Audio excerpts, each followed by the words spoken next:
We're in the playoffs, Murky Cup, ladies and gentlemen. Let's go, Haunted Mines. Yep, we're actually starting the Murky Cup playoffs with Haunted Mines, a best-of-5 series between Rospiedol and Team RIP. So, let's go.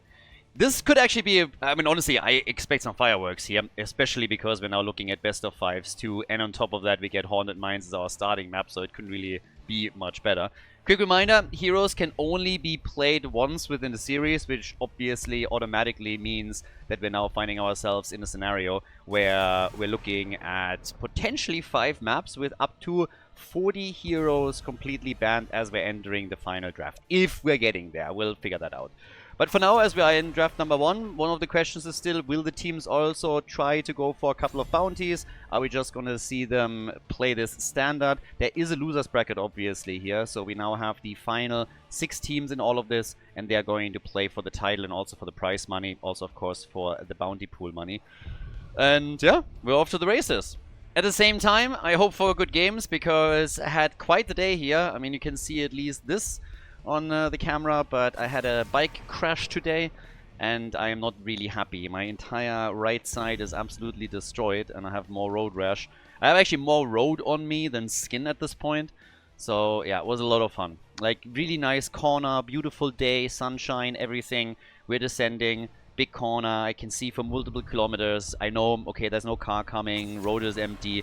I take the corner wide, I take it fast. And apparently the corner is known that there is some very, very smooth asphalt and that it's very dangerous. The problem is I didn't know that because I haven't been there and nobody told me. So I go into the corner and whoop!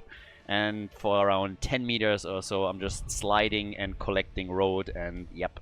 Everything now hurts, is bandaged, and yeah, was a great experience. My bad luck streak lately is definitely still in full swing and hasn't ended yet. And by the way, for everybody that's watching this on YouTube right now, I am now absolutely going to exploit this to tell all of you that haven't done that yet to jump into the description of the video, download Opera GX, and watch this video on Opera GX. It's a campaign that we have right now. It's the easiest campaign to do. You don't have to install a game, play it until a certain level, or do anything. Literally all you gotta do is download Opera GX, play with the browser a little bit, watch the video on the browser.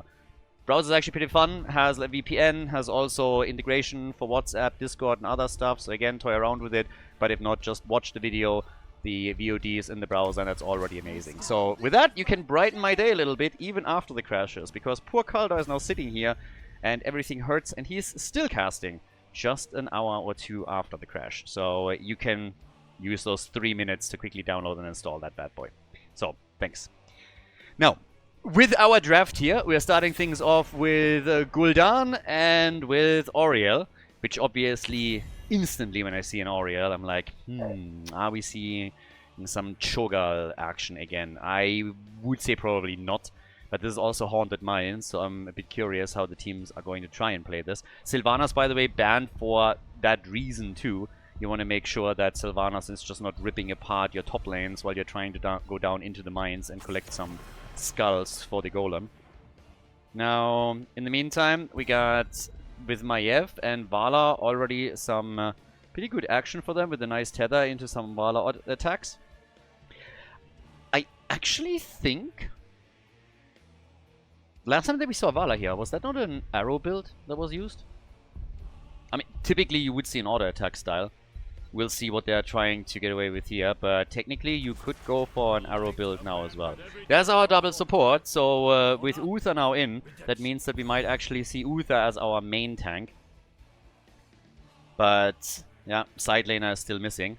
So it's already getting interesting here, unless of course they're adding another healer and trying for a triple heal bounty, which would be kind of fun to be honest. If they're going for a triple heal bounty, I mean, I am totally game. Whereas the red team, what are we going to get from them? They're coming in here with Sven and Basilisco, our final 2 picks for Haunted Mines, and it's Sonya and Beckett Kane. So double support. And we got a bounty! Triple heal bounty for Rospiedol, the blue team on the left with Makotzel. On Uther, we got Bronek on Hanzo, Cesarbos on Gul'dan, Bala on Auriel, and then the final pick, Ether, coming in with Rhaegar as number 5. Over on the right side in this best of 5 series, we got Team RIP with the Gao on Maiev. Vasilisco on Deckard Kane, Sven on Sonya, Azzy on Vala, and Bloodcool subbing in right now on Lucio.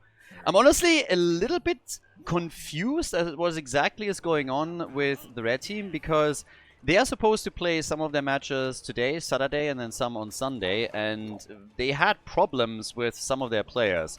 To my knowledge, on Saturday, Sven was not supposed to be there or had some other commitments that made it difficult for him to hit those games, and we then adjusted the schedule accordingly to make it easier for them to jump in on those.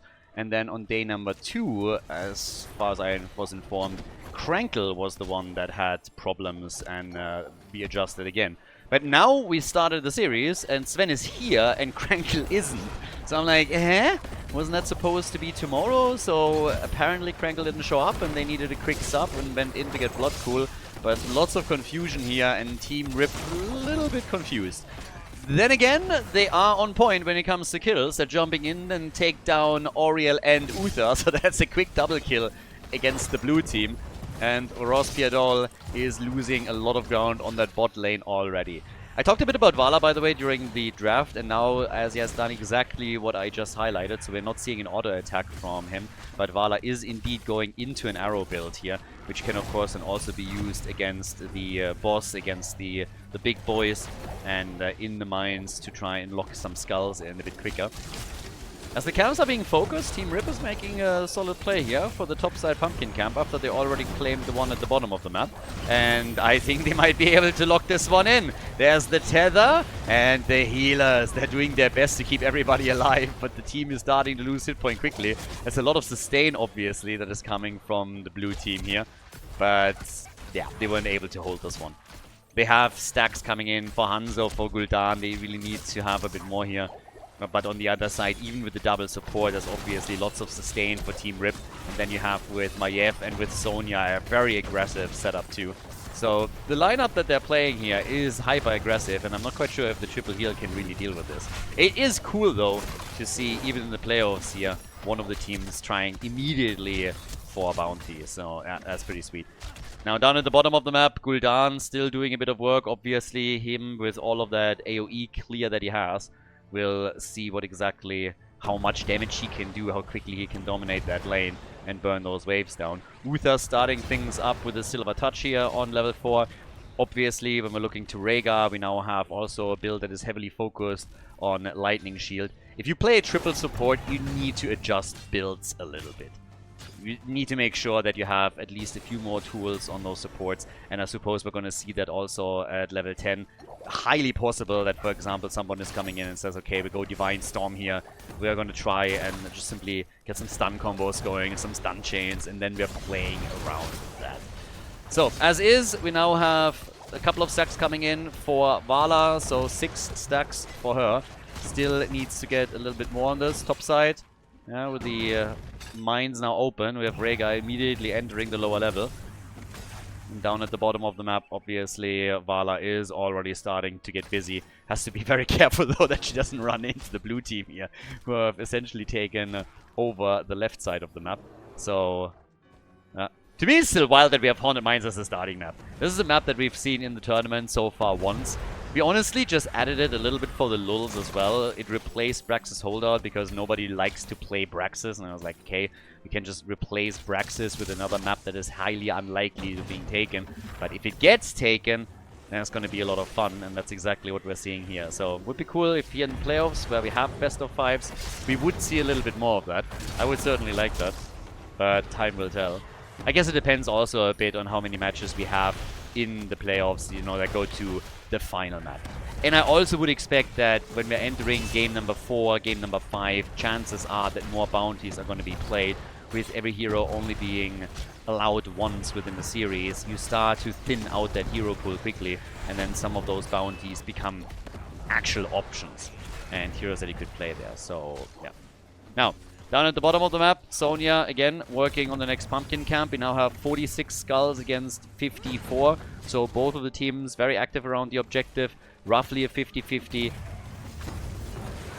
Which immediately, of course, begs the question, who's going to be able to push further? Who has the wave clear here? Nice steal on the camp. So they were able to move in and claim this one. And they're trying it again at the top, and they might actually be able to walk away with this one as well. So they're taking both of the pumpkin camps and nearly got a kill on my F2.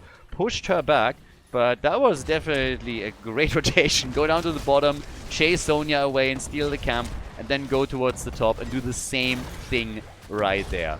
So, yep, not too bad. Can easily, of course, take this one out. The stun against Uther, and this might actually even be a kill. Oriel got hit by the root there for just a second. They're getting pretty much murdered by the boss at this point. But they have the numbers to push this back, and thanks to them running this many supports, they're also able to keep everybody alive. Yeah, well, maybe. Maiev was thinking about not going in and then decided that she wants the kill against Uther, but obviously she's not getting away. So Maiev got killed. But you could really tell that they were sitting there thinking, should we? Do I make the play?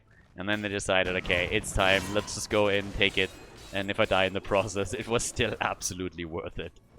Now, we have 17,000 damage for Vala. We have 15,000 for Hanzo. So both of them currently still poking a little bit around all of this. As the party continues all the way up at the top, we now have Gul'dan also bringing the AoE clear in, of course. We have Siege Giants that are now coming through, and the teams are both looking for more structural damage. With the two Golems, I would say it's roughly the same. Oh, Uther again taken out. He's starting to become a bit of a punching ball. There's a third time now that Uther actually died. I mean, he's kind of doubling as the frontliner here, so it's one of the reasons why he is always up at the front, straight in the opponent's face. But they gotta do something about this. We'll see on level 10 what he decides to do, but that's 4 kills to 1 now. And the red team is putting a lot of aggression in here. The triple support is so far not working out for them. Personally, I kind of expected them with the triple support also go for more of a sustained damage dealer. Someone like Vala, who was then taken away. But now we have level 10, and that gives us actually Strafe. Haven't seen that in a hot minute. And we get Wrath of the Berserker as well for Sonya. So no leap, no crazy engage, instead just trying to be a bit more on the tanky side with this. But what about the blue team? I would expect a Divine Storm still. But, oh, that is Hanzo gone, and this hurts. Yep, and now we have level 10 on both sides. We get a Divine Shield. We get Ancestral. They're going all in on keeping everybody alive. Oriel, I guess, still Aegis. No, okay. No revive. We get everybody just going for panic buttons. I mean, at this point, they should be good and not lose too many heroes anymore. I mean, they have an Ancestral, Divine Shield, and an Aegis. If that doesn't help you to get your cooldowns and your energy back to get proper heals through, then I don't know what will. It's still 5 kills to 1, and with the mines open again, the red team has already started to jump down and get a few additional hits in. But while they are collecting skulls, Lucio gets eliminated.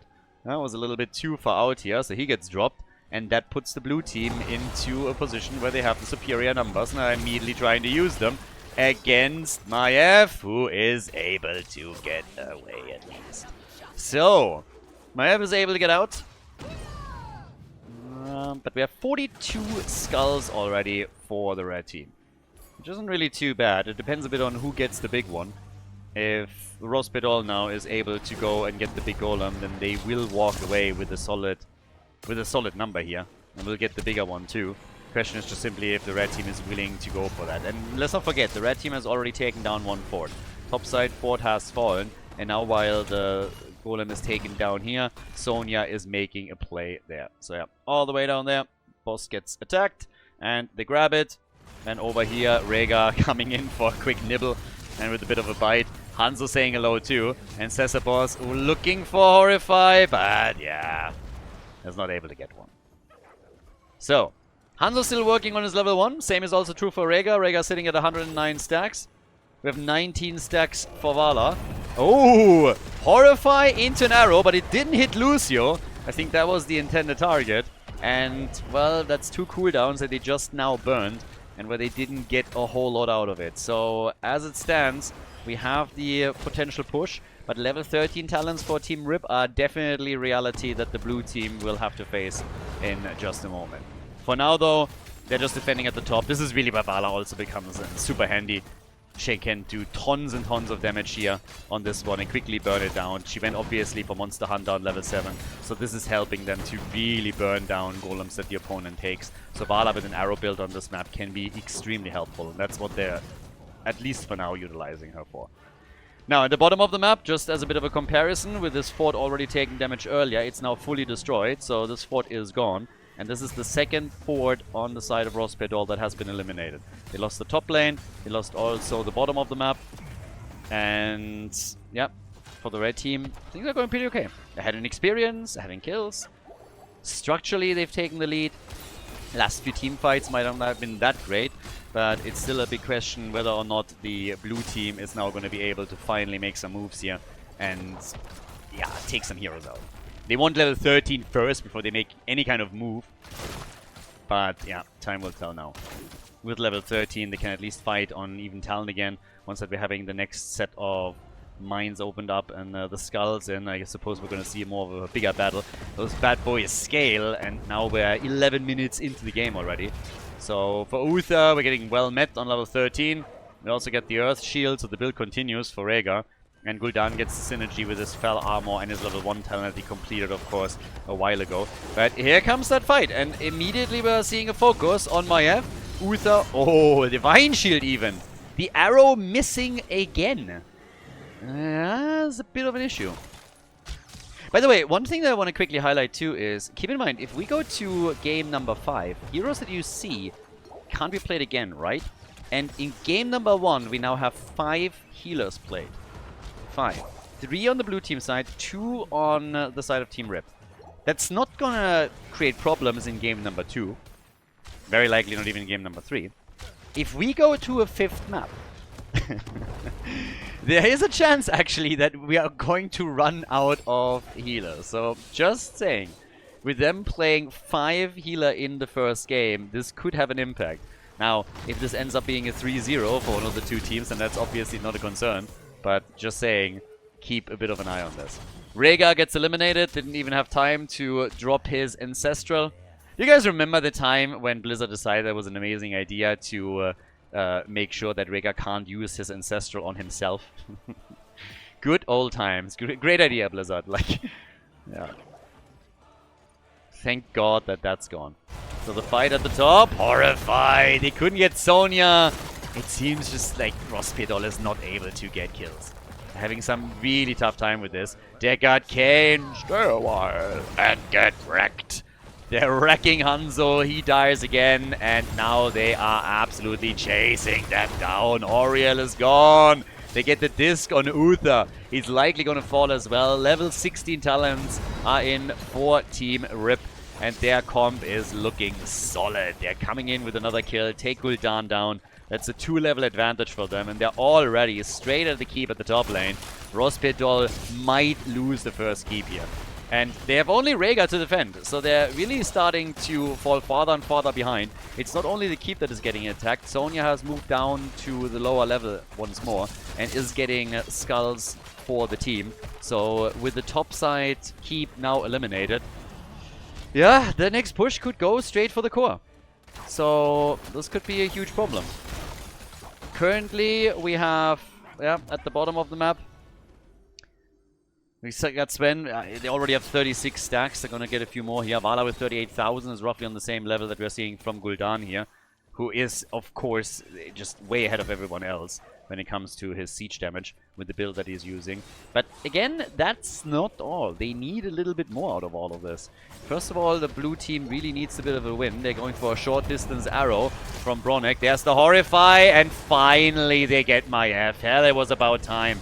This took ages, but they finally were able to pull that off. Rhaegar, still fine, is able to get away here. But can the blue team get a few more kills? They still do not have level 16 talents. And the red team just simply falls back. They're already at 72 skulls. They know they're fine here. Without Maiev, they don't want to risk this. And obviously, matters are worse at the top lane now, as we have Siege Giants coming in and also the Catapult. So, down in the lower levels, Golem gets attacked. Gonna get the big stacks from this one. And that will at least bring them to 28, but it is still a massively superior Golem on the side of Team Rip. And they could now get into a spot where they are just doing some absolute massive amount of damage at the top lane. It might even go just for the core.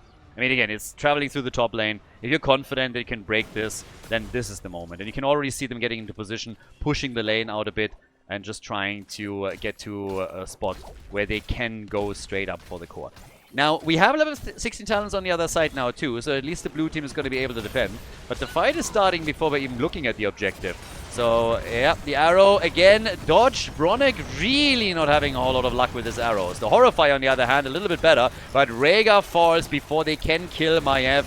And now Hanzo is dead. They're going for the rest of the team. Oriel gets murdered too, and that is just too much damage. Uther gets wrecked as well, and this is just way too much. That's game number 1 right here.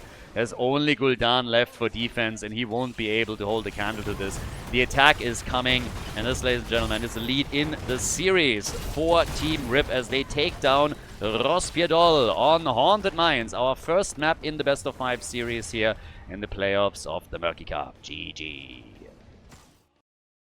We're heading into the next game in a moment. Before we do, once again, a bit of an appeal from my end, guys. You can support the stream for free right now. We got a campaign currently going on with Opera GX. It is the easiest campaign ever. All you gotta do is you download the browser through the link that you can find in the video description, and you watch the video on the browser. That's essentially it. It's as easy as that. It's going to take you a minute, probably less. There's no insane download involved here. There's no game where you have to play to a certain level or anything of the sorts. It's really as easy as just downloading the browser and then watching the YouTube videos on the browser for a bit. Browser is quite nice, has an integrated VPN, has integrations for Discord, WhatsApp, and a lot of other tools, so it especially targets gamers. But if you just want to support the stream, this is literally all you gotta do. Check out the link in the description, download it quickly, watch the video there, and you're good already. Thanks a lot for the support. Really appreciate everybody that is taking a minute or two to do this real quickly. Thanks a lot, and enjoy the rest of the video, guys. So, game number 2, let's go! Aldrich Pass is our map, and, well, Rospjedol has lost the triple heal bounty that they were trying to go for. They still get half a point, which is obviously nice for them, but they would have been much happier to lock in a victory in game number 1 and then get a full point on this one as well. For Team Rip, they are pretty happy about this. They, by the way, also now have their full lineup. They played with a sub in game number 1, but now we have Krankle back up with the team. Don't really know why exactly he was late. He was roughly half an hour late or so. So he's now jumping in for the second map. It could be an interesting series if we're going to game number 4, game number 5. We'll have to figure that out. But 5 supports were played and cannot be played again. So I don't think that in a 3-0 victory for one of the teams that would play a huge role. There's still enough healers available. But it could definitely play a big role if we're going to the final map here. Also, a quick reminder that obviously the PTR patch is not live. PTR is literally a test patch. It's kind of amazing to me, by the way, how many people don't understand this. Every single time we have a new PTR patch, people are asking immediately, oh, is this on the new patch? And I was like, well, the new patch isn't live. And by definition, all of the games that you see live on the Twitch stream are on the latest patch, just not on the test patch. So, yeah. But once that Lily gets buffed, maybe we're gonna see a few more Lily bounties. The problem with her is still the same. You can't target your heals, and that's an issue. Now, game number 2, we got Dehaka as a quick pick, but Aldrich Pass now, so it's a big map. Not sure if the teams are now aiming for bounties once again. Team Rip certainly could try one. I mean, right now they're actually ahead. We have Hogga and Johanna in. Enuburak plus Brightwing on the other side. And with Aldrich Pass and Enuburak, it's obviously the same old story. You find yourself in a situation where he can now try and just get, you know, some of the prisoner camps. Sneak them in, spawn a couple of beetles, distract those grunts, and then just simply channel them through. So you will see Team Rip keep an eye on him and monitor where exactly Enuburak is moving to avoid that from happening. With that being said, though, it seems like we're going to get very standard comps, at least for now. Sylvana's banned out as well. Anduin is still up. Malfurion is still up. Stukov is available. So right now we have lots and lots of supports that could still be taken. It would be kind of fun if a team later on, let's say map number 4 for example, comes in, picks a support first, maybe a double support, and then just like bans 3 supports. Could be actually pretty amusing. So Anduin gets indeed banned out, but again, there's plenty of options still available. But just imagine if the teams now go for double supports again at some point, then we're really running out of that role very, very quickly. But for now, still totally fine. So we got with Hogga and Jojo, we got the front line. They could go for a triple melee combo, of course. And let's see what our next double pick over here is. There's Alderac Pass being the map. What's it gonna be? We get Malfurion and we get Sergeant Hammer. So it's hammer time on Alderac Pass. Okay. Yeah, Sergeant Hammer. You have Hogga also for camp control. You have the two camps in the middle. Then you of course also are talking about the bosses. Doesn't look like we're gonna get a bounty here. But especially on the side of the blue team, I would be kind of shocked if they would go for a bounty once again after they're now 0-1 in the series. But in comes our final two picks. We get Genji and we get Nazeebo, who's not a bounty. So, late game Nazeebo attempt. God, I would absolutely love for them to get to 20 and get Violent Infection. That could be super fun. I like the comps that they're playing, honestly. Even the comp that we had from Team Rip in game number 1 was highly entertaining. But currently, what do we get? We get for Higao the final choice. Sergeant Hammer is not going to be enough. They need somebody else that can dish out some pain. And the weapon of choice is Varian. Team? Nah, they're not going Twin Blade here. No way. In the playoffs? Alright, I guess let's figure this out. Ladies and gentlemen, map number 2, Alderac Pass. Game number 2. All eyes on Varian. On the left side, we got Ether on the Haga, ladies and gentlemen. We got Makotzel on Anubarak, the Polish team with Cesarbos on Genji, Bronek on Nazeebo, and we got Balor on Brightwing. Over on the right side of the map, it is happening. We got Higao on Varian with a High King's Quest on level 1. Azzy with Sergeant Hammer going for ambush. Sven is playing Hogga, we got Crankle on Johanna, and then last but not least, Vasilisco is playing Malfurion. So, yeah, this is going to be entertaining. It seems like we actually have an attempt to go for the Twin Blade bounty with Varian, which is not something that I expected for the playoffs. I really thought that this would more or less be exclusively be a thing in... well, in maybe like the first qualifiers, the group stage, even the last chance qualifier. But this is getting interesting here. So we'll see if that works out. Always assuming that they're not just deciding to go into Smash all of a sudden. But on top of this, we now have, for example, Thing of the Deep on level 1 for Nazeebo. So he's already switching it up a bit as well. Down at the bottom of the map, by the way, they're trying for the first quick kill. Not something that they were able to lock in here.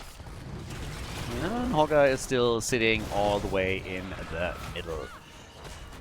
Whereas the rotation is just moving from mid to bot lane. Still waiting, of course, to see what exactly Varian is going to do. Nazeebo is working on the camps. And if they make it 220, which on this map is oftentimes the case, then it would be pretty fun to see what exactly Bronek is able to pull off there.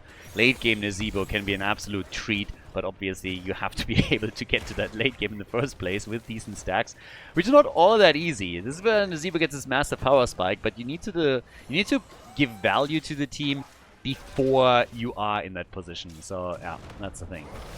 But as it stands right now, we got Makotzel sitting in the mid lane. We're going to keep our eye on him too, because as I said in the draft, Anubura can be a nuisance on this map if you are able to sneak towards the prisoner camp and get some extra value out of that. Top side, Genji, again, together with Brightwing. You could technically try and go for a bit of those light bomb engagers if you wanted to. I would still assume that we're going to get Blink heal on level 10 here, but time will tell. And there it is! They really go for it! We have the Twin Blades of Fury! So yeah, this is going to be an interesting one. This is one of the shittiest talents in the entire game. It's always amusing to me whenever you're checking out any kind of like public forum, if you go to Reddit, if you go anywhere else. People are absolutely clueless when it comes to Varian and think most of the time that taunt is totally not valuable and not viable in the first place. And they all go in about like Twin Blades, and it is one of the worst talents that you can possibly pick in the entire game. We literally had to double the... I mean, we're incentivizing the teams with money to play some of this stuff, and in order to get Twin Blades played, we had to double the bounty reward for Twin Blades. In the last tournament where we had it, I think it wasn't played even a single time. It was absolutely ridiculous. So, yeah, it's gonna be Twin Blade heaven over here. We have our triple front line, and Varian is gonna whack away. In this tournament, we had, I believe, the bounty attempt already a few times, mainly in the group stage. There were always a couple of games, you know, where you have your massive favorite, maybe in the first round match, and they were then trying to get big bounties in, like getting a Butcher bounty, getting a Twin Blade bounty. And now we have it even in the playoffs, which is honestly something that I personally didn't see coming. It's all those sleeper builds, you know, that now come out, and they're gonna play around those. But yeah, let's see if Varian can have a bit of an impact here. It's just like a budget version of Illidan when he goes for that. With level 7 talents kicking in, that also gives us the Hava Siege mode. We have second wind coming in too. See, like, this was actually another interesting situation, because we had now, I believe twice from Dead Inside, a build that centered around spider mines on Sergeant Hammer and didn't even go for Hava Siege mode. And at some point, ooh, nice zombie wall. Nice! Yeah, they might get the hammer here. Yeah, he gets away. But yeah, I suggested at some point that this might actually be an interesting bounty idea as well, to not go for Hava Siege mode, and was talking about it a bit. And it was kind of funny, because most people just disagreed, and they're like, nope, we don't want to see this. If you don't pick Sergeant Hammer as level 7, if you don't go for Hava Siege mode, it by default makes the games less interesting, less dynamic, and it's just going to be more boring. And honestly, fair enough. We had some ideas that people were shutting down, some ideas that we ourselves didn't even consider. So once that we have another tournament with bounty rules, I think we will adopt quite a lot of things and try and add that in. Now, we got Nazeebo currently just still stacking things up, currently sitting at 43. Down at the bottom of the map after he went on level 7 for second wind. We now have a Varian just trying to take some minions down. Doesn't wanna... He hasn't progressed yet to really deal with heroes, so he's just going for minions here. But we're 5 minutes into the game, the bosses have just now spawned, and we haven't seen a kill yet. Game number 1 was a different story. There we had very quick kills against all of the supports that the blue team was playing, but right now we have Team Rip with a little bit of pressure through Sergeant Hammer, but no kills thus far. But we have a channel, and yep, Krankle is able to get the team a couple of seconds at least. Not too bad. Nothing really amazing, but hey, every single bit that you can go for already matters. But the reaction was immediate. There's a boss here. Whoa! That was close, my friend. That was very, very close. Yeah, with level 10 abilities now, we have the Shockwave. Brightwing gets murdered, and then Nubara gets nearly killed too. They came in with the Shockwave, but they weren't able to lock him in. So we get Blessed Shield. The objective is again getting attacked. That small window that Team Rip has is immediately being used to get them a bit closer to the first objective and to the prisoner camp here. Now Nazeebo is going for the Ravenous Spirit on level 10. We have Blink Heal as expected. No surprises when it comes to heroic abilities from the blue team, but they have to now try and fight this one back. And Varian is still working on his quests, but he's also starting to get some hero damage in. Nice drag against Sergeant Hammer, but the objective is already taken, and they're coming in for the side laner. Once again, the Tom connects though, and the root on the ground. But it is Nazeebo that actually dies. Nazeebo gets killed by Hogger, and that's kind of bad news, especially when we now have those raiders come into play. That's when Nazeebo would have definitely helped quite a bit. First quest reward is already done on the side of Varian, so actually second one now as well. So he still has to work this a little bit, but at this point, yeah, we are getting closer and closer to a completed High King's quest, which is definitely going to help him a lot get the damage out. It's all about the defense now in the middle of the map. Nazeebo is sitting at 72 stacks at this point in time. So, yeah, he's going to do his best here. Talking about Nazeebo, he's getting caught at the top lane again. Brightwing comes in for an assist, but they still take him out. Sergeant Hammer with the attack, and Nazeebo is getting stopped from stacking pretty efficiently here. This is bad news for Rospierre. This is not working well for them. They're having a real problem at this point in time. The first fort is destroyed. The one in the middle is so low that it will be picked off, I mean, at any point later. And then down at the bottom of the map, they are destroying a wall. It comes at least in isolation. They want Varian, and honestly, this is going to be the first kill. Varian is the first kill for Rospiedol. Finally a point on the board. Sergeant Hammer, though, takes the fort out in the middle. As I already said previously, this was inevitable. This was so low. There was just absolutely no chance. Now, we got 25,000 damage for Sergeant Hammer. 25,000 also for Genji. The cavalry, the raiders, they have finally been eliminated. There's that level 13 advantage, obviously, for Team Rip. But the blue team, with that Varian kill, finally been able to do at least some work here. 20,000 damage, by the way, for Varian. It's not too bad. Same amount of damage that we're getting from Nezebo. We're sitting at the top for a bit longer. And, well, in the meantime, we now have 93 stacks for Nezebo. He's going to be done with this quest in just a second, so that gives him a little bit more spell power, which is going to be pretty neat.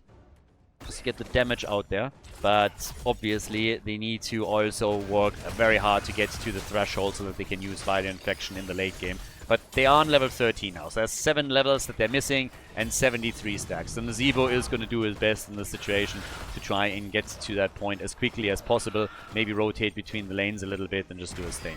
By the way, talking about doing your thing, Varian is just whacking away. Hitting one after another here and just going for good old boss at the top. Nobody has figured that out yet. I think at some point the blue team will have to ask themselves, where exactly is Varian? Why is he not here? But they haven't sniffed it out, and now that Hogga is helping, this one gets locked in. Genji is gonna see it, but it's gonna be too late. He's gonna be alone. There's nothing that he can do about it. Yeah, he jumps in, but the boss is already taken. The rest of the team comes in with Brightwing and Dehaka, and they lose Brightwing immediately. They go for Varian again. He's the punching bag on the side of Team Rip, but it's a kill for a kill, and the blue team doesn't have a support now. With a bit of a better timing, this could have been interesting, honestly. Thanks to the globals that they had and Genji rotating, if they were 5 seconds faster, 2 seconds faster even, this could have been an interesting situation. But now we have that 4 versus 3 fight up at the top, because Sergeant Hammer is at the bottom of the map, and it seems like Nubarak is not going to make it. And Nubarak is low and gets his butt moon fired by Malfurion. Yeah, that's Genji gone. Dehaka wants to kill at least, and he gets it. He takes down Malfurion, but he himself also falls. Nezebo still trying to stack. The situation is essentially still the same. We have the blue team heavily relying now on the late game scaling of Nezebo, but the problem is that their opponent is pushing away or pulling away with a 1.5 level lead right now. They're on level 16 already, and they're also destroying more and more structures. To make matters worse, with that level 16 talent advantage, we now have Team Rip going for the next objective. Yeah, this is getting a bit tricky. For Rospiedol, this is a problem. That's 7 kills, 2-3. And if they want to get to Vital Infection, I do not doubt for a second that they're going to get the stacks on Nezebo. The question is, do they make it to level 20 in time? I suppose they can lose 1 keep, but honestly, if you lose more than that, you are going to be in a world of pain, and it's going to get real tricky. Objective has at least been shut down for now. They're trying again for Varian, and Varian gets deleted. Welcome to the problem. Twin Blade Varian is definitely the weak point of Team Rip, and Rospiedol is absolutely exploiting this. They are making moves for him whenever they can. Varian has now gone into the banner of Stormwind. Sergeant Hammer with Giant Killer after going for Entrenched on level 13. And now maybe an objective for the blue team. Honestly, if Rospiedol gets this one, this would be pretty big. This would really help them. Take a fort down, maybe 2, and they could start getting a little bit farther ahead in that game. Propel this towards level 20, but they're suffering a lot, and they're likely going to lose Dehaka now. Yep.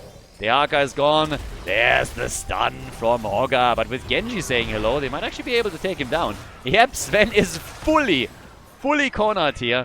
And with the ult of Nezebra, we're having Hogga eliminated. But the objective still goes to Team Rip. So they have another objective now in the game as Rospiedol hits level 17. Quest, by the way, has not been completed yet from Varian. His level 1 quest, the High King's quest. 34,000 damage from Sergeant Emma, 41,000 from Genji. Now they go in again with Genji, talking about him. And they want Vasilisco. Malfurion, though, really nice dodges and is able to keep himself alive. Now Genji's getting attacked. Brightwing with the rescue attempt. X-Strike, and he gets out. Close call, but Anubarak dies. Anubarak is gone, and Jojo nearly got another kill here with her Blessed Hammer. That thing spinning around nearly allowed them to get another kill.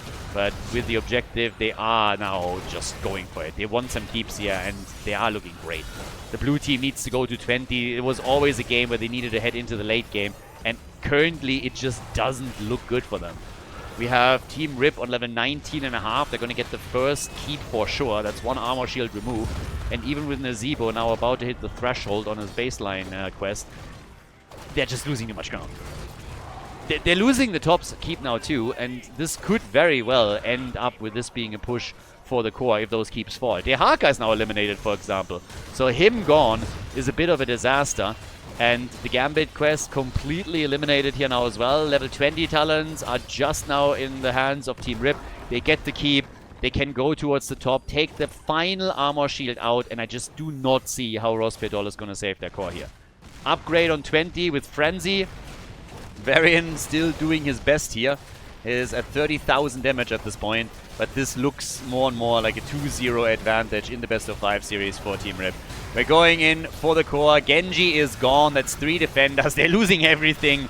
And that, ladies and gentlemen, is game. Team Rip takes a 2-0 lead in the best of 5. With a great performance on Alderac Pass, and Rospedol is now in real trouble and has to somehow try and bring this series back. GG. Well played.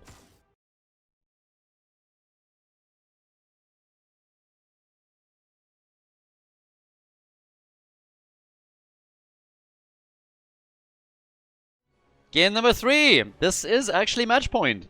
Team Rip is ahead right now. It's a 1-0, and well, this is... I'm looking at this honestly with... I'm a little bit torn on this one, because on the one hand, I have to admit that Team Rip is doing a great job here. We had a bounty now with Varian completing Twin Blades, so congratulations to them. But part of me still wants to at least see 4 maps, maybe even 5. Because first of all, with all of the supports that were played in game number 1, I want to see what happens when we're going that deep into the match. What we're going to get from that. And then in addition, of course, I would love to see a few more bounties. But I'm already pleasantly surprised. We're in the playoffs right now. And we had 2 bounty attempts already. One successful and the other one failed. Unfortunately, Nazeebo didn't make it into the late game. I'm still a bit torn on the question whether or not Nazeebo could and should become a bounty as well. You could make some kind of bounty around having to win a game with Nazeebo. He already gets played a bit, but I think it might be cool to see him just more often. So, yeah. But at this point, we got ETC banned out, Chromie gets banned, we're going to Cursed Hollow. I think most of the globals are also gone. Falstad is still playable, so that's something that they could still use. When it comes to globals, you also have ETC obviously as a pseudo-global. You could technically try and go for Illidan with Hunt if somebody was trying to just use the map. And we have Vikings. And here comes the Samuro ban. Sven Samuro is solid. Again, something we talked about in the past. So right now they're just making sure that Samuro is not gonna be a nuisance. Because again, if you have a good Samuro player against you, it is a pain. An absolute pain. That guy can just take structures and lanes down all day, every day. But, well, with this said and done, we got Medivh banned again. Medivh bans don't surprise me whatsoever. Medivh, honestly, every single time that we've seen him picked so far in the tournament had a huge impact and was a lot of fun to watch too. One of the bounties that I suppose next time we're definitely going to add is Medivh and Stitches as a combo. Go for the Kidnap combo. We actually had it, I believe, played once in the last chance qualifier, I want to say. But just generally, Medivh pretty entertaining, especially, of course, with Stitches. Greymane as a first pick. Now supports are going to become a bit more interesting. 7 supports are out. Obviously, you still have plenty around. But if they start, for example, to ban a few supports now in the last position, then you will have to deviate away from some of the standard ones. Stukov is still up, Anduin is still up, just to name 2 examples. So we still have some nice tools, but just imagine each of them banning one of them out. then all of a sudden, you know, you are starting to have to rethink, okay, how do we deal with this? I mean, maybe dropping Morales in at some point, so yeah. But again, at this point we got Junkrat and we got Garrosh. So a lot of displacement right off the bat for Team Rip. Lots of displacement from them that they can use now. Garrosh could be tons of fun too. I just want to see, Garrosh together with an auto attack style Tychus again. We've had that from, I mean, 2 teams. Specifically also the American team has used some of that. And it was kind of fun. If you give Tychus a lot of opportunities to stack, he can really bring the pain there. And has done in multiple games. And Garrosh is a nice combo for that, because it guarantees essentially that you're going to get minigun stacks very easily at the beginning whenever Garrosh hits a tank. Hits any kind, doesn't have to be the tank at the front line, but any hero on the other side. Muradin plus Anduin. They're banning out Abathar. That doesn't surprise me at all. You have a great symbiote target with Muradin. You have a good one with Greymane as well. The copy, of course. So, yeah, they're getting rid of Abathar. Not risking anything here. And for Rospier Doll, I mean, they gotta dig deep now, right? You have to win 3 in a row if you don't want to drop down into the loser's bracket. I can pretty much guarantee that Rospier Doll is not going for a bounty. But with a 2-0 lead, we could definitely see Team Rip attempt another one. But what would they go for now? That's the bigger question. Could be one of their damage dealers. Will probably have to be. I mean, what else are they gonna go for? For now, we have Whitemane banned out. So they are starting to get some bans in. Stukov, as I said, still up. Morales, still plenty around, but yeah. I hope for map number 4. That could get wild, especially if they ban more than only one support. We get Ana and Murky. They go for the Murky bounty. Alright, Team Rip wants to... Oh, they go for the Butcher. Didn't see that one coming. Rospier Doll comes in and says, you know what, we are 0-2. Screw it. We are going bounty, baby. And they're up against Murky. Maybe he can stack himself a bit. And he honestly, if you have a skin for the Butcher, you know shit's gonna get real. So, Butcher in the house and Phoenix. Ooh, I don't like that Phoenix pick. I would have loved for a triple frontline for them. Phoenix, I am not so sure if that was really the right choice. But Butcher, oh my god, give me the meat, baby. And then over on the right side, what are we getting from Team Rip now? The playoffs open up with a bang, everybody. Absolute banger. So, let's see. Team Rip, the final choice for game number 3, match point number 1, and it is Blaze. Boo! Boo! Hello, everybody. 3rd game of the series. Match points. We have game number 3. Cursed Hollow is the map. And over on the left, we got Mark Hotzel on Muradin. We got Bronek on Greymane. Cesarbos on Phoenix. And then Ether on the Butcher. Fresh meat. Meat. Chopped meat on level 1. And then Balor on Anduin. Let's see if we have an actual carnivore over here, if this is just a vegan butcher. On the right side, Sven with Blaze for Team Rip. We got Krankle on Murky. We got Vasilisco on Ana, Igao on Garrosh, and Azzy is playing Junkrat. So, this is gonna be interesting. Butcher against Murky. This could be a lot of meat stacks for the Butcher, if he survives and doesn't get destroyed here. I would wish for Rospier Doll to take a map victory right now and us getting a 4th map in the series. But Team Rip has been very, very solid with the plays that they've executed so far. Murky, already a bit busy down here. It's also kind of funny to see Krankle on Murky. I mean, again, they swapped some roles around. If he's the Murky player for the team, then hey, by all means, but it's still kind of funny. And he's proxying the waves. This is one of the most annoying things that he can actually do. Just proxy all of this stuff.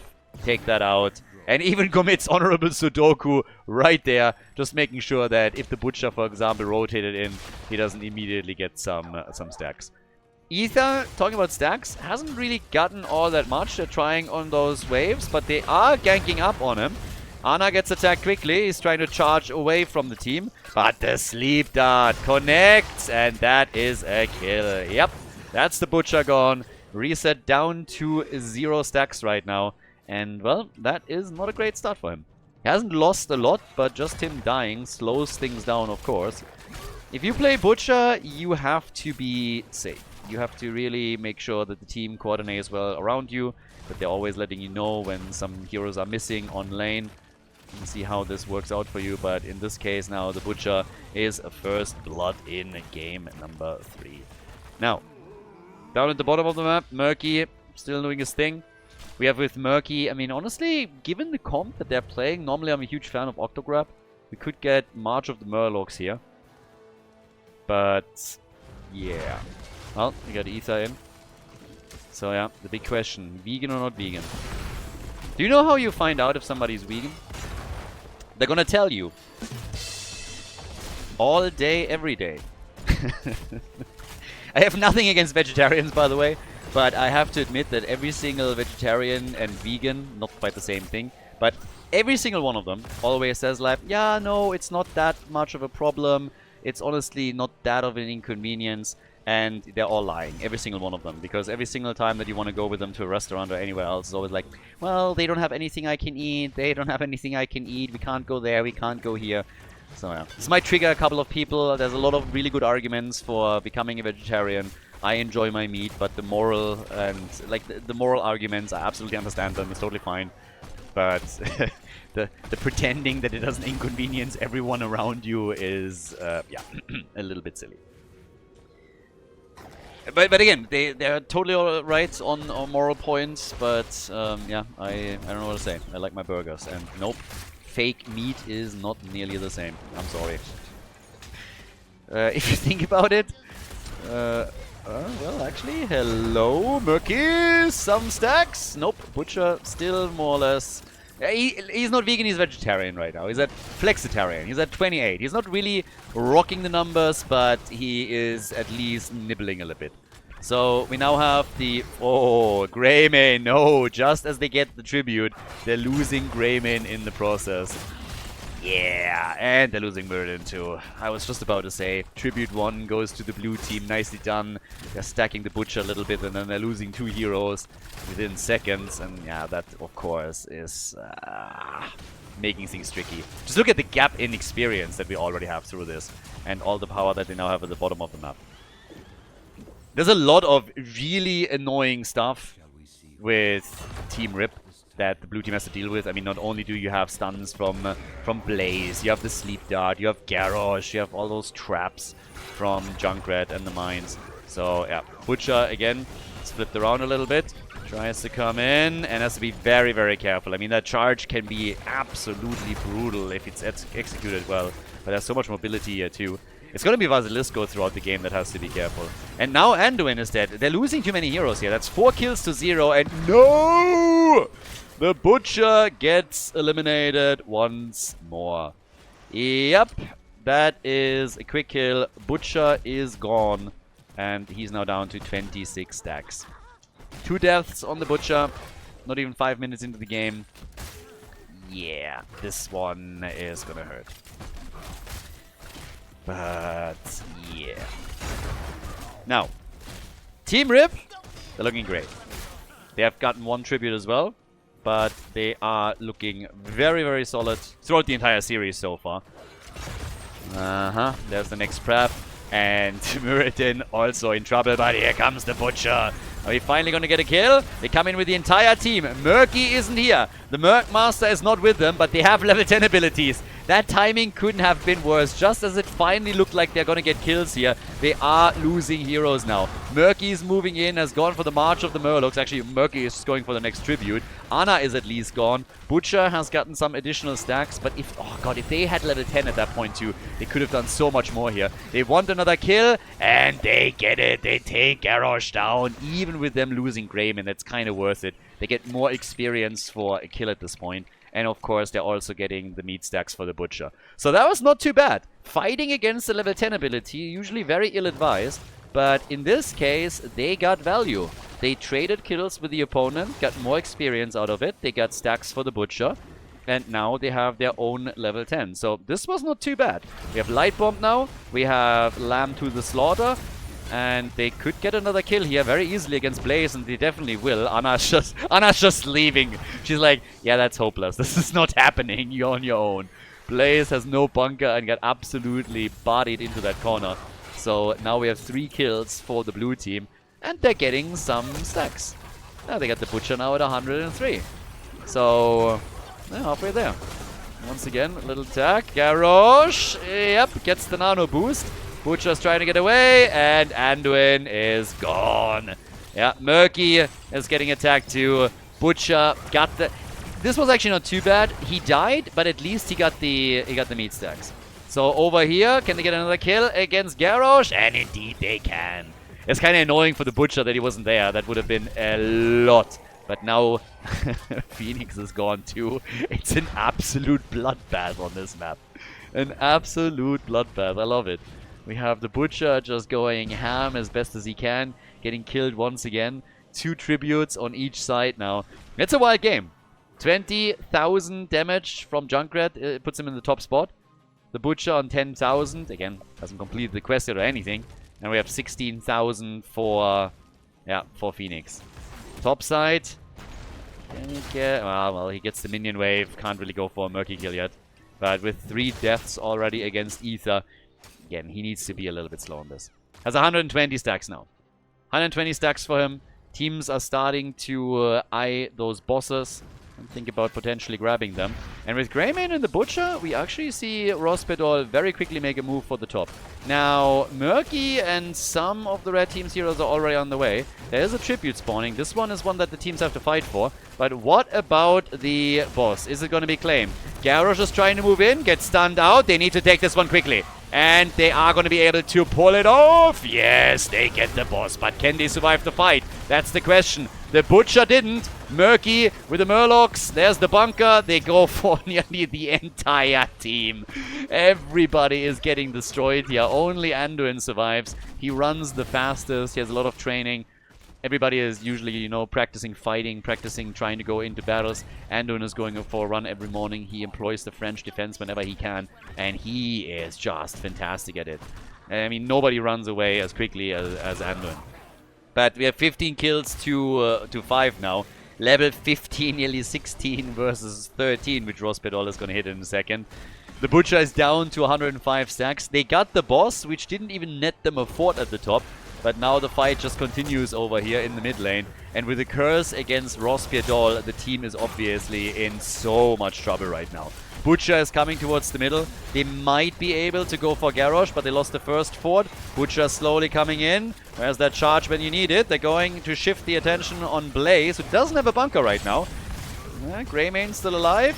And there's the salvo from Phoenix. Butcher alive, Murky down. There's some meat stacks here currently. They're trying again for Garrosh. They need kills and they need them quickly if they want to have an impact here. The Riptire is coming in. Butcher dodges it. Stack gets a little bit of health back, but Anduin is also low. And they're focusing on Muradin, who tries to buy some time for the team to get out of the fight. And he is able to retreat. All of the forts are now gone. I honestly expected for Rospedol to take a few more kills in that battle. But the gap in experience between the two teams is just absolutely wild. And that level 16 talent advantage is huge. Anna could have actually died here, but they're going for Junkrat first. Anna with 20 HP, and she gets killed too. Murky's dead, and no! The Butcher died before he can pick up more of the meat stacks. 123 is all that he has now. The keep at the top is getting attacked too. The blue team is finally able to get some kills on the board, but the Butcher only got very limited resources out of this. If he survived the fight, honestly, I think they could have done a lot more. But he goes down, and that means that he just could not capitalize on it as much as they would have liked to. Phoenix is dealing with the top lane. They keep very, very low. But the team in blue is able to get themselves another boss at the bottom of the map. So they have picked up the one top side. Now they get the one down here at the bottom. They need to get some damage going.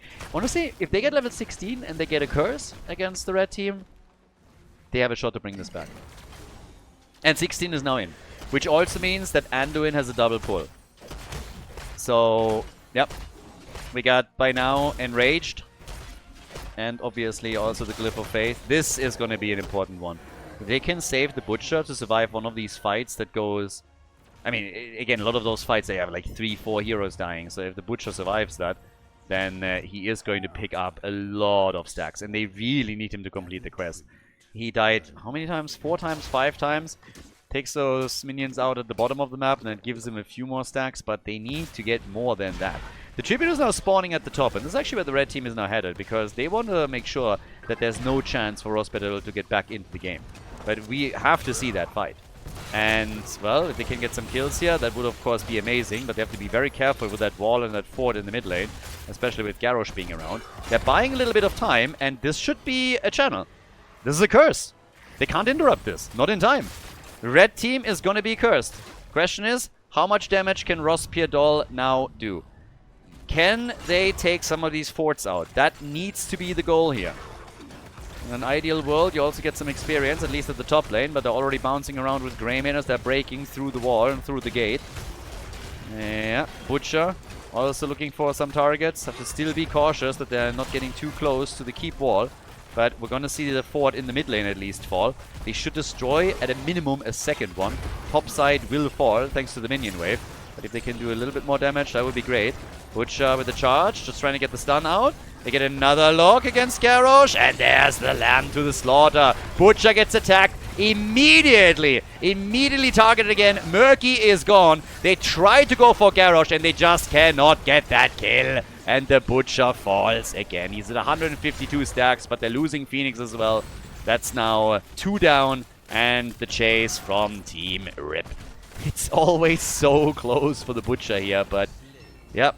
He got a little bit farther to a completed quest, but I think they're really running out of time. They have taken out 2 of the opponent's forts. That's at least some pressure. The red team is closing in on level 20 and will move towards the top and make a move there. And now we have 56,000 damage for Junkrat, 41,000 for Phoenix. Greymane is at 39,000. The Butcher only at 20k. Just a little bit more than Muradin. But again, for him, it's all a question of whether or not he can, in the late game, dish out the damage. The single target damage, more importantly, after a completed quest. And again, normally what you want from the Butcher is also him, of course, to pick up even more stacks. It's not only about getting to the 200. He needs to get a lot farther than that, and it's just not working. So even against Murky, it just wasn't enough yet. Butcher died 6 times. 6 times. Imagine him just not dying here. So, yeah. That would be pretty brutal. But, well, as is, cannot come in again. Try and go for the fight. Butcher goes for Garrosh again. Bunker's already out. Ana hit by the lamb to the slaughter. Phoenix tries to go for the ult, gets interrupted, and they're lacking the damage. I wasn't really happy with the Phoenix pick in the first place. There were some really nice salvos that we got from him. But Cesarboss now in trouble as they're hoping to get a kill. They try for Garrosh. They try for Murky. Murky is down. Butcher is at the top. Was actually making a move here. And now needs to retreat. They're already starting to ping him.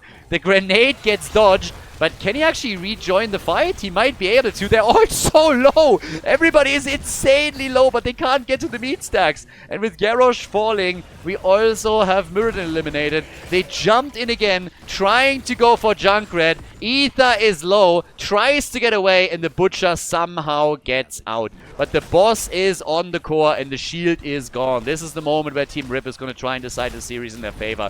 They're trying to end the game here. Butcher charges in and dies a painful death. And this looks very much like victory. The Murlocs are being unleashed. The Murky bounty completed. The Butcher bounty failed. Rospedal drops into the loser's bracket as Team Rip advances to the next series in the winner bracket of the playoffs. GG.